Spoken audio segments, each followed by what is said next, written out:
I just wanted to go back to, you had mentioned on the cross currents, the government shutdown issue. You mentioned a couple of weeks ago that that information would clearly show up in the data. I'm wondering, as you guys discussed during this week's meeting, what the potential economic impact would be of the shutdown, the possibility of a second one, whether or not it would diminish consumer confidence, have some severe ripple effects. Just talking to other folks outside businesses, clearly they were suffering and seeing a lot of pain. And just wondering about, for American families that missed 2 paychecks, how is this going to play out for them for the months to come? Right.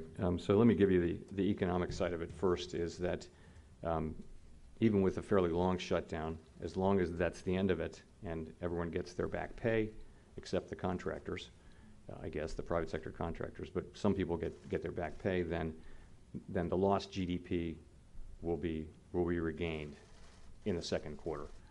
So that's that. I would say that we all see the suffering and the heartbreak and all the pain people go through. I see federal employees doing their work, and I'm really grateful they did. I mean, to be doing your work while you're not getting paid, it's something we should all be grateful for. Did that answer both your questions? Yes, it does. So you don't see a permanent effect of the shutdown, and I'm just wondering if you're thinking about the path of future policy and the possibility of reaching a certain point again in February. So would there be a permanent effect? As I mentioned, there wouldn't be if there isn't another shutdown.